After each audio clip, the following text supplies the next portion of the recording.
facto, a sensação na opinião pública é que o Estado português falha no combate à corrupção. Qual é a tua opinião? Eu acho que tens plena razão. Ou seja, nós no combate à corrupção temos uma dinâmica, digamos que podemos dividi-la em duas fações. A primeira, da Polícia Judiciária e do Ministério Público, entidades que desde há muitos anos estão envolvidas no combate à corrupção, desde o tempo em que Lourinho Lúcio era era Ministro da Justiça e criou, digamos, o Departamento da Polícia para combater a corrupção. É evidente que essa criação teve uma perspectiva política e eu acho que foi um passo decisivo. A criação destas entidades resulta quando conjuntamente são dadas condições para que esse combate possa ser feito. Recursos, não é? Obviamente.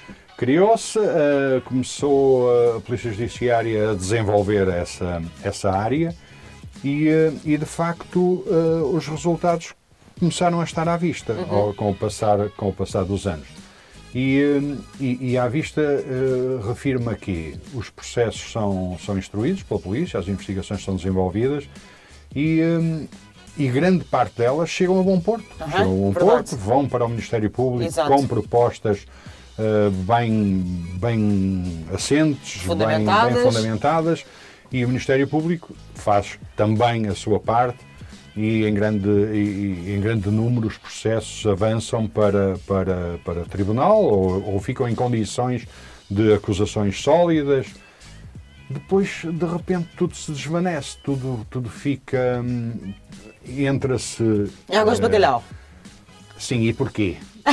Vamos lá tentar perceber os porquês. Os porquês é porque normalmente a corrupção associa-se não ao merceeiro, não ao trabalhador que limpa as ruas, é sempre às elites, digamos, ao pessoal que tem dinheiro, que tem posses. Uma cúpula. E como tal também surge a perspectiva de essa gente consegue bons advogados e consegue manobrar todo o sistema legislativo, ou seja, vai-se entrando de recursos em recursos, vai-se prolongando o processo, enfim, e as coisas vão-se separando a gênese da situação do seu desfecho. Eu penso que há processos que na altura de chegarem a julgamento já ninguém se lembra quase porque é que as pessoas lá vão.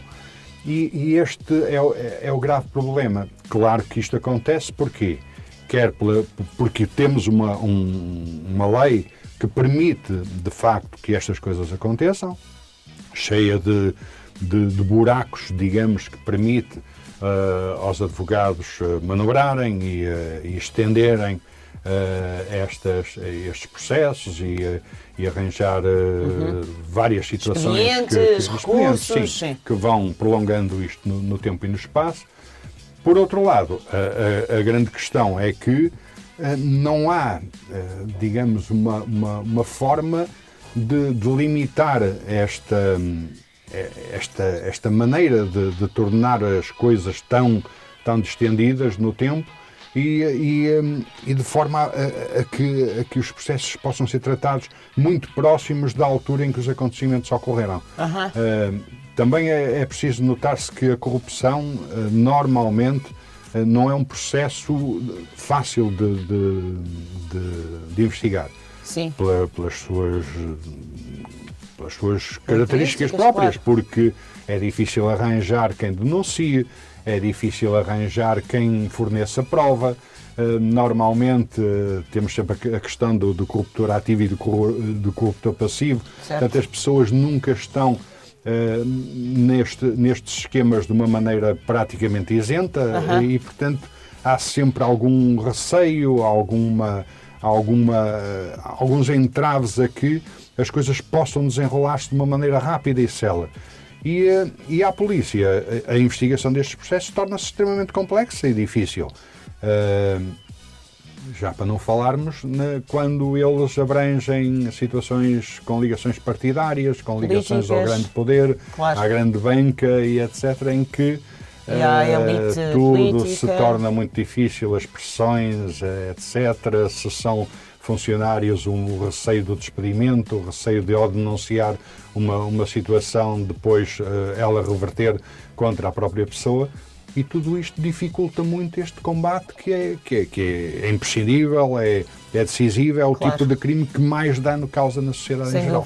Sem dúvida alguma. Portanto, tu achas que a montante temos um déficit de recursos e de meios, nomeadamente para a Polícia Judiciária e eventualmente também no Ministério Público? Essa é outra questão. Essa é outra questão que importa falar nela. Quando se fala no combate à corrupção e na vontade de combater a corrupção, as palavras são lindíssimas, os discursos são do mais bonito que pode haver, soa muito bem, mas quando o discurso é desfasado ou descolado da ação, ele acaba por perder, só serve os incautos e as pessoas que acreditam nas filiações partidárias e que acreditam na boa vontade realmente de quem nos governa. O grave problema é que nós temos uma Polícia Judiciária.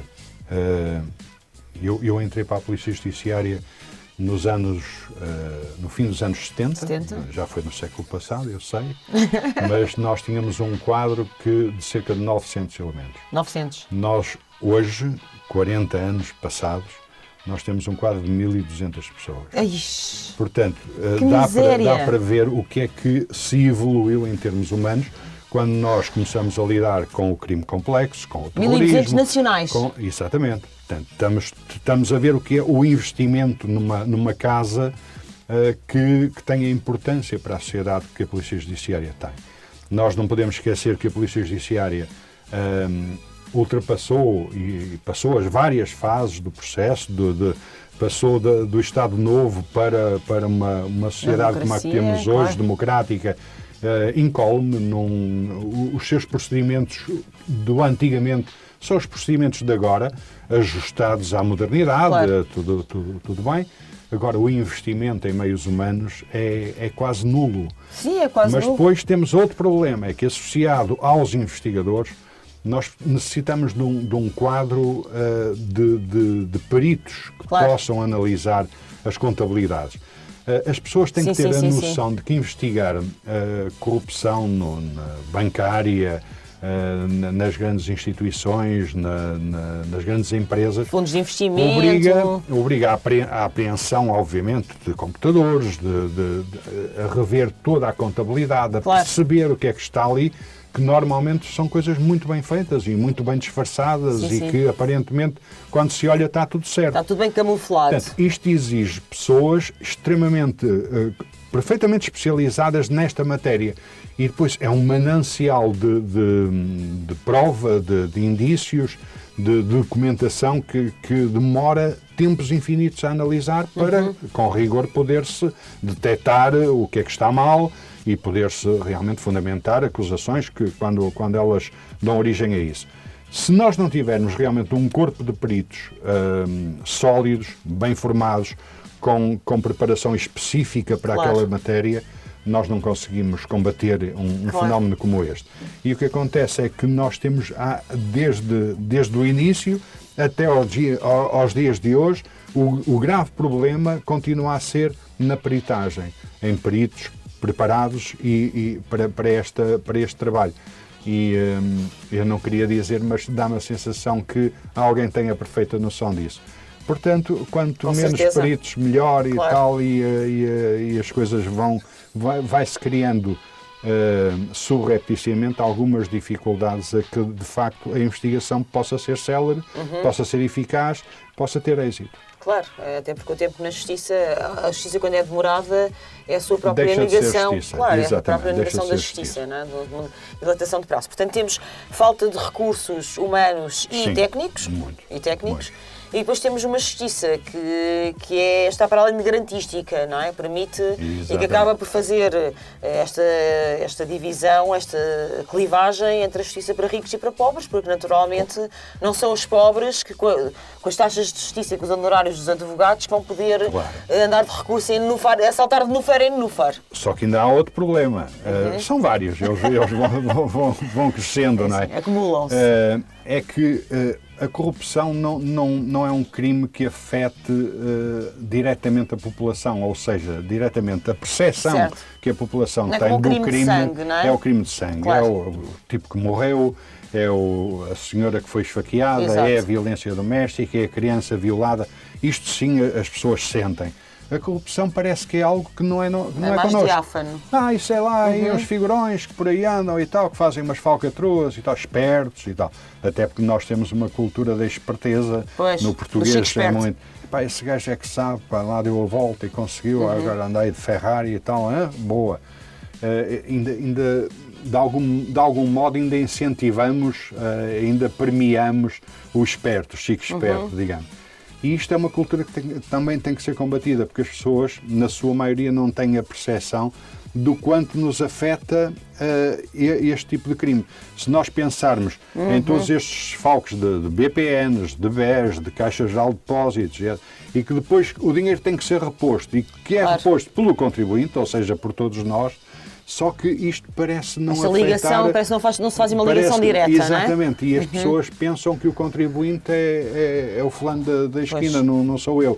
E somos nós, contribuintes somos exatamente. Nós. E este também é um grave problema cultural de cultura cívica, de cultura de cidadania. Sim, sem dúvida. Ao fim e ao cabo, parece que há de facto uma vontade política muito diminuta, ou mesmo quase tendente a zero, de combater a corrupção, não é? Porque se vai falando sempre que o combate, como estavas a dizer há bocado, discursos muito redondos e com muitos floreados de combate à corrupção, mas é como as dietas, é sempre para amanhã, é sempre para depois, logo se vê.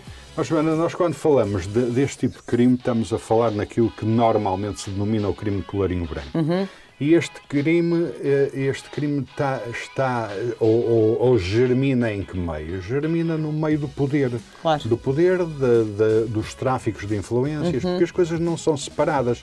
Quando nós estamos a falar de corrupção, nós estamos a falar numa abrangência de tipos de crime que vai pelo tráfico de influências, que vai pelo branqueamento de capitais, que vai, enfim, pelas insolvências dolosas, que vai por tudo isto. E nós estamos a falar sempre numa esfera de elite, certo. Porque é quem tem o dinheiro, é quem tem o poder. E por vezes pode nem ser sequer só no aspecto de reverter a meu favor determinada quantia monetária. A reversão pode ser através de cargos importantes, de cargos nas câmaras. O pagamento pode-se fazer de muitas maneiras. De cargos nos parlamentos europeus, de cargos, enfim, em tudo isto que nós vamos vendo e vamos assistindo a várias pessoas que desempenharam cargos, alguns importantes, que foram nulidades durante o desempenho desses cargos, que deviam, se calhar, prestar contas à Justiça pelo desempenho desses cargos e que hoje estão em cargos de topo a nível da política da Europa. Mesmo, ou seja, que desgraçaram o país, mas conseguem agora ir salvar a Europa, que é uma coisa absolutamente fantástica. Então não vão. Pois já, há muitas maneiras de serem ressarcidos, de serem premiados por atitudes menos corretas ou mesmo totalmente corruptas. Outra coisa que tem gerado alguma perplexidade na opinião pública, não tanta como gostaríamos, mas enfim, nota-se que já há uma maior inquietação, parece que às vezes alguns tiques da tutela em tentar interferir com os poderes do Ministério Público e de ter ali um bocadinho debaixo da asa, não é? Ter ali na sua alçada. O que é que tu achas? Nós temos, neste momento, estamos a viver um tempo e temos um exemplo muito premente, que é o novo Estatuto do Ministério Público. Exatamente. É mesmo aí que eu queria chegar. Pronto. Então tens a noção do que é que está a acontecer naquilo que é proposto. O que é proposto é que, em determinado articulado, que a autorização por exemplo, para efetuar perícias no âmbito de um processo de corrupção ou de tráfico de influências, seja daquilo que for, mas que envolve sempre somas extremamente elevadas, portanto estamos a falar no capítulo dos milhões, certo. e em que é preciso perícias extremamente complexas, há algumas. O Ministério Público terá que pedir autorização a um departamento administrativo que irá dizer se tem dinheiro ou não para que essa perícia possa ser efetuada. Ora bem, o que é que isto significa em termos literais? É que a investigação acaba por ficar dependente da autorização de um administrativo que normalmente chefia um departamento, por vezes por simpatias políticas, por apadrinhamento político, não exatamente pelo rigor da sua especificidade ou do seu conhecimento, e portanto, isto cria aqui uma dependência que é completamente nefasta, que é completamente impossível de acontecer. Aparentemente burocrática, mangas de alpaca, bem, mas perigosa. Claro. Perigosa, porque se... eu não vou dizer que existe, nem me quero acreditar nisso. Pois. Mas se existisse, por exemplo, um parecer superior, um parecer, não escrito, mas uma sugestão, é melhor que haja calma aí com essa investigação ou qualquer coisa. Isso fica muito caro e tal, não pode ser. E a investigação para porque não há uma autonomia por parte da estrutura do Ministério Público para proceder às perícias. Mas, Manel, não é... Sim, diz, desculpa. Não, eu só estou a referir este ponto porque tu chamaste a atenção para ele, porque é fundamental, e neste momento já existem instâncias europeias a manifestarem-se contra esta situação e a chamar a atenção para o perigo que isto pode representar para a independência da investigação. E para a autonomia do Ministério Público, como é óbvio.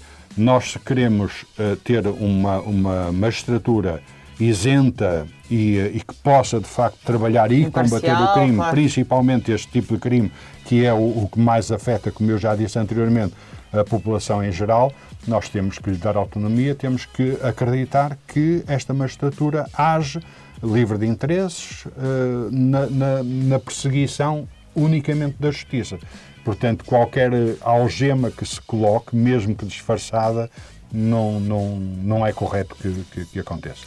Mas não é incrível que no século XXI, contra tudo aquilo que são as boas práticas e as recomendações de vários, como estavas a dizer, de várias instituições internacionais, europeias, estou a pensar no GRECO, nas associações de combate pela corrupção e transparência, etc., se tome uma atitude destas, se construa um articulado desta natureza, é preciso uma lata, não é? Um tupete. Eu o que penso que é mais incrível é que parta, no fundo, com a anuência dos dois maiores partidos portugueses. Exato. E estou a falar, obviamente, do PS e do PSD.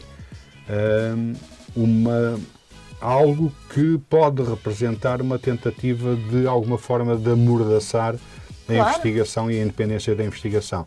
E aí realmente acho que é bastante preocupante.